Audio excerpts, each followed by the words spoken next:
Sponsored by Bridge cement solid सिमेन्टले बन्छ solid घर। विज्ञहरूको पहिलो रोजाई Panchakanya CPVC pipes and fittings, Wilhelms Higher Secondary School and College।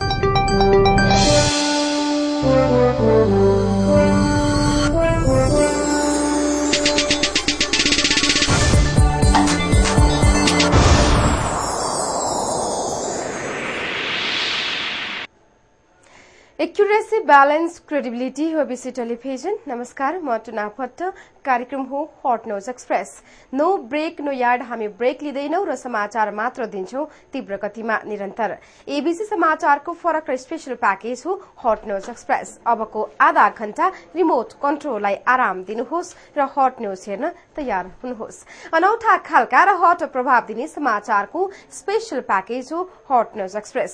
हरेक दिन साँझ 7 बजे हट न्यूज एक्सप्रेसबाट तपाईहरूले हाम्रो देशको तातो अवस्था र त्यसको इन्स्ट्यान्ट प्रभाव आंकलन गर्न सक्नुहुन्छ। News express. सुरु गरौं टप न्यूजबाट। अन्तरिम संविधान सभाका अध्यक्ष खिलराज रेग्मीले मंसिर 4 गते हुने संविधान सभाको निर्वाचनलाई सघाउन सबै पक्षलाई आह्वान गर्नु भएको छ। शुक्रबार राष्ट्रका नाममा सम्बोधन गर्दै अध्यक्ष रेग्मीले राजनीतिक दल, कानून व्यवसायी, नागरिक समाज र संचार माध्यमहरूलाई निर्वाचनमा सघाउन आह्वान गर्नु भएको हो। अध्यक्ष रेग्मीले निर्वाचन लोकतन्त्रको गहना भएको भन्दै संविधान सभा निर्वाचनमा मताधिकार प्रयोग गर्न जनतालाई समेत आह्वान गर्नुभयो।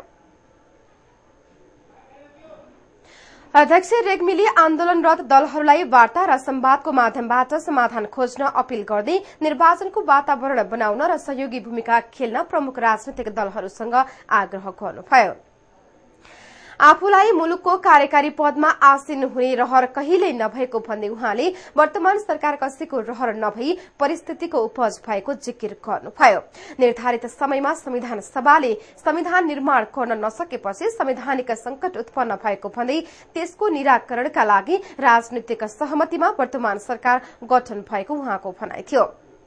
संविधान सभाको निर्वाचन देशको प्रमुख कार्यभार भएको र निर्वाचनको माध्यमबाट मुलुकका समस्या समाधान गर्न सकिने भन्दै अध्यक्ष रेग्मीले सरकार निष्पक्ष र भयरहित निर्वाचन गराउन प्रतिबद्ध रहेको बताउनुभयो। अध्यक्ष रेग्मीले सबै राजनीतिक दल निर्वाचनमा सहभागी हुनुपर्ने भन्दै निर्वाचनको पर्यवेक्षण गर्न नागरिक समाज र अन्तर्राष्ट्रिय समुदायलाई आह्वान गर्नु भएको छ। सर्वोच्च अदालतको प्रधान न्यायाधीशका रूपमा आफूले चुनावी मन्त्री परिषदको जिम्मेवारी लिए पनि शक्ति पृथकीकरणमा कुनै खलल नपुगेको दावी गर्दै अध्यक्ष रेग्मीले आफू पूर्ण रूपमा न्यायपालिकाबाट अलग रहेको स्पष्ट पार्नुभयो। उहाँले आफ्नो कारणले न्यायपालिकाको मर्यादामा आँच नआउने भन्दै आफ्नो निष्पक्षतामा शंका नगर्न पनि सबैलाई आग्रह गर्नुभयो। गत चैत्र 1 गते अन्तरिम चुनावी मन्त्री परिषदको अध्यक्षमा नियुक्त भएपछि रेग्मीले पहिलो पटक राष्ट्रका नाममा सम्बोधन गर्नु भएको हो। सम्बोधनको क्रममा उहाँले सरकारको मुख्य जिम्मेवारी संविधान सभाको निर्वाचन गराउनु भए पनि आगामी बजेट मार्फत जनताका समस्या सम्बोधन गर्न पहल गरिने समेत बताउनुभयो। उच्च स्तरीय राजनीतिक समितिले सरकारले निर्वाचन घोषणा गरेकोमा स्वागत गरेको छ। नयाँ बानेश्वर स्थित समितिको कार्यालयमा बिहान बसेको बैठकले सरकारी घोषणाको औपचारिक स्वागत गरेको हो। बैठकले सबै मिलेर संविधान सभा निर्वाचनको वातावरण बनाउने निर्णय गरेको एकीकृत माओवादी उपाध्यक्ष नारायण काजी श्रेष्ठले जानकारी दिनुभयो। सरकारले बिहीबार आगामी मंसिर 4 गतेका लागि दोस्रो संविधान सभाको निर्वाचनको मिति तोकेको थियो। यस्तै समितिले निर्वाचन प्रक्रियाको विरोधमा रहेका असन्तुष्ट दलहरूलाई सहमतिमा आउन अपील गरेको छ। यसैबीच समिति संयोजक एमाले अध्यक्ष झलनाथ खनालको पदावधि शुक्रबारबाट सकिएको छ। आलो पालो नेतृत्व गर्ने पूर्व सहमति अनुसार शुक्रबारको बैठकबाट खनालले मधेसी मोर्चालाई समितिको नेतृत्व हस्तान्तरण गर्नुभएको छ। गच्छेदार तर्फबाट फोरम लोकतान्त्रिकका अध्यक्ष विजय कुमार गच्छेदार समितिका संयोजक चयन हुनु भएको छ। एकीकृत नेकपा माओवादीले सिंगो पार्टी पंक्तिलाई संविधान सभा निर्वाचनको तयारीका लागि परिचालन गर्ने भएको छ। सरकारले आगामी मंसिर 4 गतेका लागि दोस्रो संविधान सभा निर्वाचन मिति घोषणा गरे लगत्तै माओवादीले निर्वाचन केन्द्रित कार्यक्रम तय गरेको हो। पार्टी केन्द्रीय कार्यालय कोटेश्वर पेरिस टाढामा शुक्रबार बसेको केन्द्रीय समिति बैठकले अध्यक्ष प्रचण्डको नेतृत्वमा 67 सदस्यीय निर्वाचन परिचालन समिति गठन गरेको प्रवक्ता अग्नि प्रसाद सापकोटाले बताउनुभयो। समितिमा पूर्व पोलिट ब्यूरो सदस्य, जनवर्गीय संगठन, जातीय क्षेत्रीय मोर्चा, राज्य समिति इन्चार्ज रहेका छन्। बैठकले सरकारले घोषणा गरेको दोस्रो संविधान सभा निर्वाचनको स्वागत समेत गरेको छ। निर्वाचनमा सक्रियतापूर्वक सहभागी हुन सबै पक्षलाई पार्टीले आग्रह गरेको प्रवक्ता सापकोटाले जानकारी दिनुभयो। बैठक आगामी 13 असारमा बस्ने गरी स्थगित भएको छ। आगामी बैठकमा अध्यक्ष प्रचण्डले निर्वाचन सम्बन्धी पार्टीको रणनीति पेश गर्ने बताइएको छ। गत जेठ 26 गते शुरू भएको बैठकमा केन्द्रीय समिति विस्तारका साथै पदाधिकारी, स्थायी समिति र पोलिट ब्यूरोमा गर्ने मनोनयन तथा नेताहरूको कार्यविभाजन बारे निर्णय हुन बाँकी छ।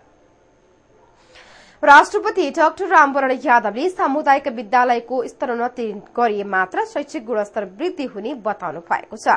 काठमाडौँको कीर्तिपुर स्थित मंगल उच्च माविको स्वर्ण जयन्तीको अवसरमा बोल्दै राष्ट्रपति यादवले सामुदायिक विद्यालयको शैक्षिक गुणस्तर वृद्धि अहिले अत्यन्तै आवश्यक देखिएको बताउनुभयो। त्यसका लागि सामुदायिक विद्यालयहरूको स्तरोन्नति महत्वपूर्ण रहेको राष्ट्रपति यादवको भनाइ छ। सामुदायिक विद्यालयहरूको नतिजा खस्किरहेको तर्फ लक्षित गर्दै उहाँले मंगल उच्च माविबाट पाठ सिक्न सबैलाई आग्रह गर्नुभयो। स्वर्ण जयन्तीको अवसरमा राष्ट्रपति यादवले विद्यालयको नयाँ भवनको उद्घाटन एवं मंगल स्वर्ण विशेषांकको लोकार्पण समेत गर्नुभयो। कार्यक्रममा विद्यालयको स्तरोन्नतिका लागि योगदान पुर्याउने व्यक्तिहरूलाई सम्मान समेत गरिएको थियो। 2019 सालमा स्थापना भएको विद्यालयले यस वर्षको एसएलसीमा 98% नतिजा हासिल गरेको छ। मंगल उच्च माविमा अहिले 839 विद्यार्थी अध्ययनरत छन्। नेपाली कांग्रेसका वरिष्ठ नेता शेरबहादुर देउवाले भारतले नेपालमा राजनीतिक स्थायित्व हेर्न चाहेको बताउनु भएको छ। 6 दिने भारत भ्रमणबाट फर्कने क्रममा शुक्रबार त्रिभुवन अन्तर्राष्ट्रिय विमानस्थलमा संचारकर्मीहरूसँग कुरा गर्दै वरिष्ठ नेता देउवाले भारत नेपालमा छिट्टै संविधान सभाको निर्वाचन होस् भन्ने पक्षमा रहेको बताउनु भएको हो। उहाँले संविधान सभाको निर्वाचन गरी संविधान सभाबाटै संविधान जारी गर्दै राजनीतिक स्थायित्व कायम भएको देख्ने भारतको चाहना रहेको बताउनुभयो। वरिष्ठ नेता देउवाले भारत संविधान सभाको निर्वाचनमा सहयोग गर्न तयार रहेको समेत स्पष्ट पार्नुभयो। नेता देउवाले भारतसँगको व्यापार घाटा कम गर्ने विषयमा पनि आफूले भारतीय पक्षसँग कुरा गरेको जानकारी दिनुभयो। उहाँले काठमाडौँ निजगढ फास्ट ट्र्याक तथा कर्णाली पुल निर्माणमा सहयोग गर्न पनि आग्रह गरेको बताउनुभयो। वरिष्ठ नेता देउवाले संविधान सभाको चुनावको मिति घोषणा भइसकेको अवस्थामा पार्टी एक भएर अगाडि बढ्नुपर्ने भन्दै चुनावको विरोधमा रहेका दलहरूलाई समेत चुनावी प्रक्रियामा आउन आग्रह गर्नुभयो। उहाँले चुनावको विरोधमा रहेका दलहरूलाई चुनावमा सहभागी हुने वातावरण बनाउन आफूले पहल गर्ने समेत बताउनुभयो। देउवासँगै भारत भ्रमणमा पत्नी आर्जु देउवा र नेता विमलेन्द्र निधि पनि सहभागी भएका थिए।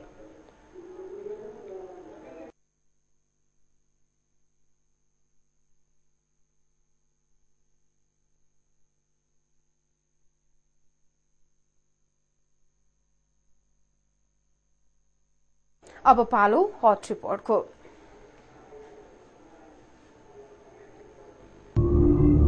Hot News Express।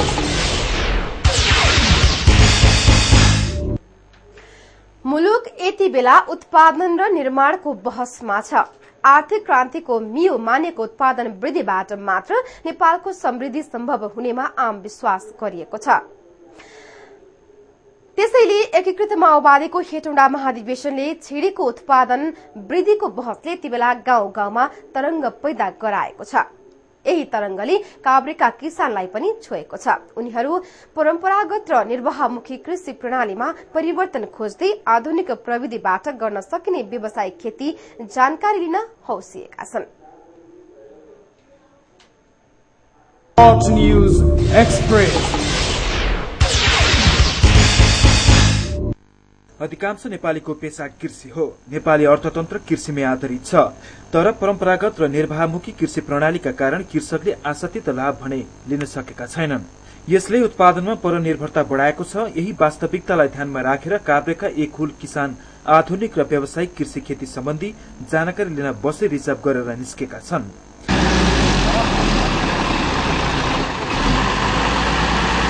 काभ्रे पातलेखेतका समाजसेवी एवं व्यवसायी रामबहादुर गौतमको पहल र अगुवाईमा निस्केको झण्डै 70 किसानहरूको टोली पूर्व सभासद अक्कल बहादुर थिङ समेत थिए। उनीहरू एसी मोडले ललितपुरको गोदावरीमा सञ्चालन गरेको कृषि फार्ममा कृषि प्रविधि र प्रयोग तथा उत्पादन विधिबारे जानकारी लिन पुगेका हुन्। नेपाली कृषि व्यवसाय परम्परागत ढंगमै चलेकाले त्यसैले आधुनिकतातिर डोर्याउन कृषकहरूलाई अवलोकनका लागि कार्यक्रम गरिएको संवाद मिडियाका अध्यक्ष समेत रहेका राम गौतमले बताए। यो देश हाम्रो कृषि प्रधान देश हो। यो कृषि प्रधान देश भएकोले चाहिँ हाम्रो बहुसंख्य कति प्रतिशत किसानहरू चाहिँ कृषिमा निर्भर हुनुपर्ने। त्यसैले चाहिँ अब परापूर्वकाल जस्तै हलो जुत्ने परापूर्वकाल जस्तै तपाईँको चाहिँ खेतीहरूलाई अब यसलाई मोडिफाई गरेर वैज्ञानिक बनाउनको लागि यो भिजिट हो। राजधानी नजिकै रहेको काभ्रेमा कृषिले केही हदसम्म व्यावसायिक रूप लिइसके पनि धेरै स्थानमा अझै कृषि परम्परागत र निर्वाहमुखी अवस्थामै छ। यस्तो अवस्थामा कृषकहरूलाई आधुनिक र व्यावसायिक खेती सम्बन्धी विधि र प्रविधि सिकाएर आफ्नो गाउँ गाउँमा उत्पादन बढाउन सकिने पूर्व सभासद थिङको भनाइ छ। लाग्छ यहाँका सबै जसो चाहिँ वनस्पतिहरू हाम्रो आफ्नो चाहिँ भेग र बस्तीमा हुने खालको छ र हाम्रो त्यहाँको चाहिँ भौगोलिक अवस्था त्यहाँको चाहिँ भन्नुहोस् न अब प्राकृतिक बनावट भू बनावट सबैलाई हेर्दाखेरि अब यहाँ जति पनि हामीले देखिराखेका छौँ त्यो सबै हामीले हाम्रो गाउँमा उत्पादन गर्न सकिने हामी देखिराखेका छौँ। अब मलाई लाग्छ अब यो सबैलाई हेर्दाखेरि हामीले पनि अब हाम्रो सबै जमिनलाई यही स्तरमा चाहिँ युज गर्न यही स्तरमा चाहिँ उत्पादनमूलक बनाउन सकिन्छ भन्ने विश्वास हामीलाई यो भ्रमणबाट छ। नयाँ कृषि विधि र प्रविधि बारे जानकारी लिन गोदावरी पुगेका किसानहरूलाई फार्मका जीवन तमाङले यसरी आवश्यक जानकारी दिए। यसलाई नेपालीमा ठेकी फल भन्छ र यो चाहिँ तपाईँको अरू फलभन्दा धेरै तागतिलो हुन्छ के। जस्तो बिरामीहरू छ भने बिरामीहरूले छिटो तङ्ग्रिन्छ। यसको लागि चाहिँ भालेपत्ती चाहिन्छ। एउटा भाले बराबर 8वटा पत्ती।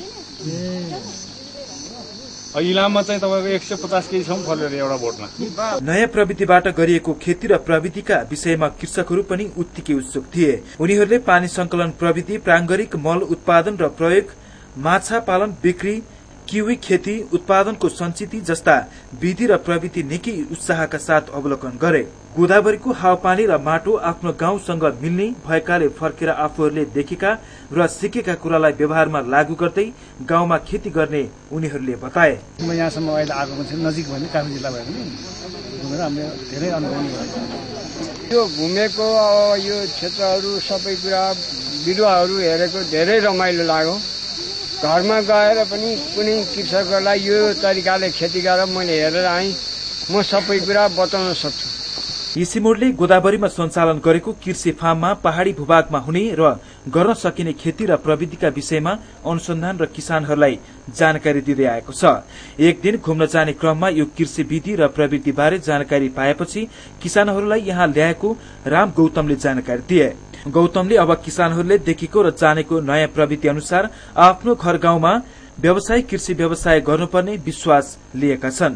कृषि क्षेत्रको विकास बिना आम नेपालीको जीवनस्तरमा सुधार नआउने भन्दै गौतमले उत्पादन वृद्धिलाई आर्थिक समृद्धिको मूल मियो मान्नुपर्ने बताए।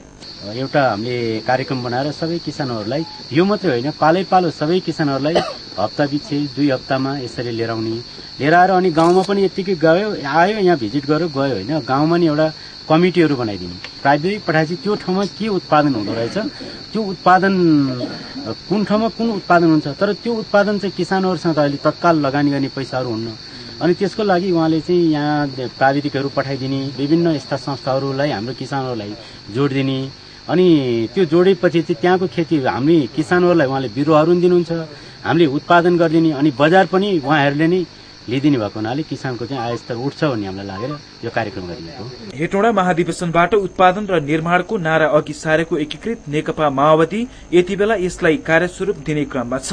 मुलुकको सबैभन्दा ठूलो पार्टी यति बेला आफ्नो केन्द्रीय समिति बैठकमा उत्पादन वृद्धि र निर्माणबाट मुलुकलाई कसरी समृद्ध बनाउन सकिन्छ भन्ने विषयमा बहस गरिरहेको छ। यस्तो अवस्थामा काभ्रेका किसानहरूले देखाएको यो उत्साह प्रेरणादायी छ। ABC reporter Dinesh Basnet, Godavari, Lalitpur. Hot News Express.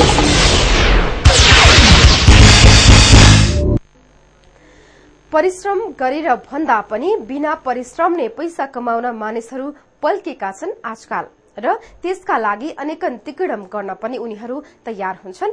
अनेक आकर्षक प्रलोभनहरू देखाएर लुट्न पल्केका लुटेराहरूको फन्दामा पर्नेहरू पनि निकै छन्। त्यसले त प्रलोभन देखाउनेहरू बढ़िरहेका छन् समाजमा। तर त्यस्ता ठगहरू अन्ततः प्रहरीको पञ्जाबाट उम्कन पनि सक्दैनन्। पछिल्लो समय मोबाइलमा प्रलोभनयुक्त मेसेज पठाएर लुट्ने 4 जना विदेशी नेपाल प्रहरीको फन्दामा परेका छन्। Hot News Express.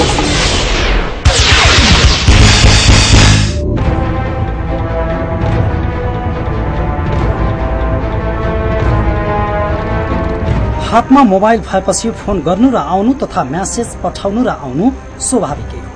कहिलेकाहीँ नचिनेका नम्बरबाट पनि फोन तथा म्यासेज आउन सक्छ। तपाईले पनि कहिलेकाहीँ नचिनेका नम्बरबाट एसएमएस प्राप्त गर्नुभएको हुन सक्छ। पछिल्लो समयमा नचिनेका नम्बरबाट त्यो पनि बधाई तथा शुभकामना सहित आकर्षक प्रलोभनको म्यासेज आउने क्रम बढेको छ।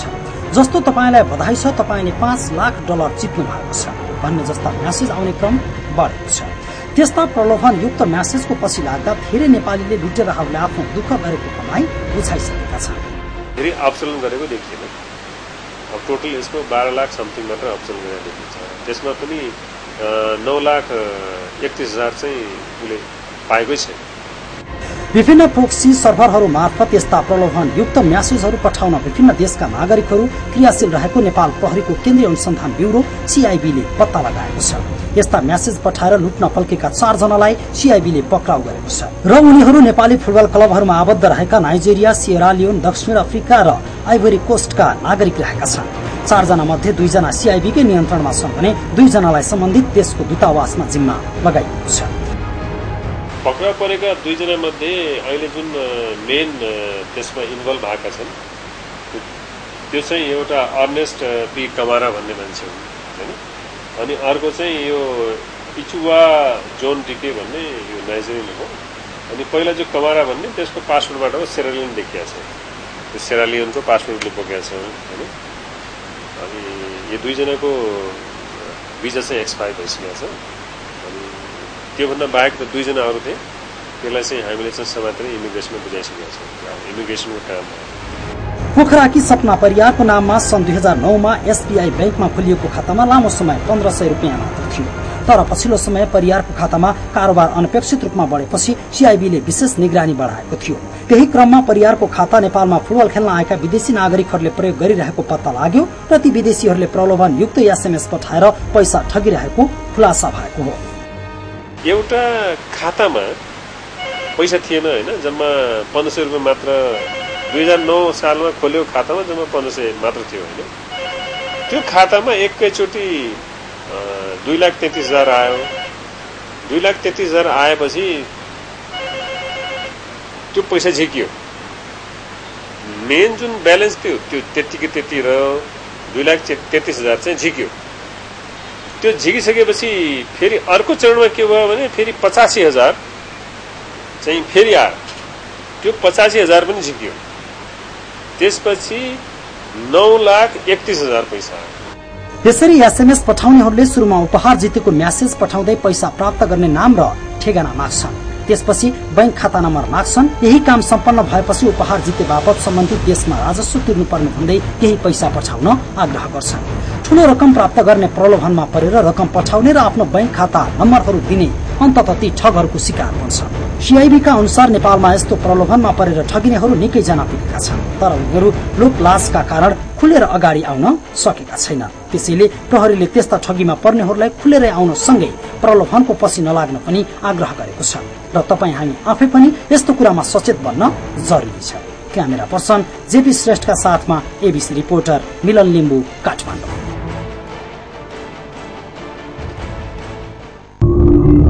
Hot News Express.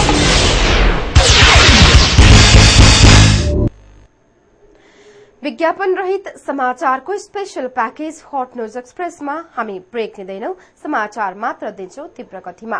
विज्ञापन रहित तीव्र गतिका समाचार दिने हाम्रो प्रयास निरन्तर जारी रहनेछ। हरेक साँझ 7 बजे गाउँ, शहर र दुनियाँ ब्याउँछाउने हाम्रो अभियान जारी छ। तपाईँ एबीसी टेलिभिजन हेर्दै गर्नुहोला। नमस्कार।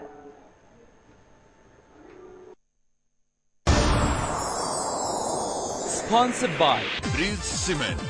Solid cement ले बन्छ solid घर। विज्ञहरूको पहिलो रोजाई Panchakanya CPVC pipes and fittings. Wilhelms Higher Secondary School and College.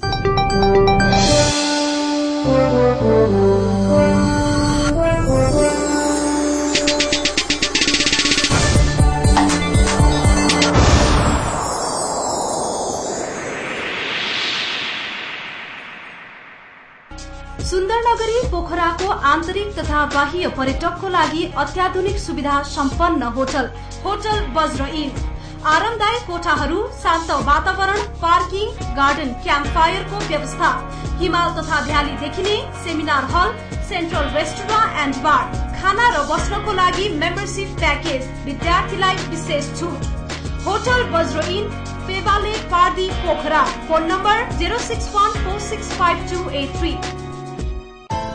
नव वर्ष 2070 सालको पावन अवसरमा हाम्रा समस्त ग्राहक महानुभाव तथा सम्पूर्ण नेपाली दाजुभाइ दिदीबहिनीहरूमा सुख, शान्ति, समृद्धि तथा उत्तरोत्तर प्रगतिको हार्दिक मंगलमय शुभकामना व्यक्त गर्दछौ। हिमालयन अनलाइन सर्भिस परिवार।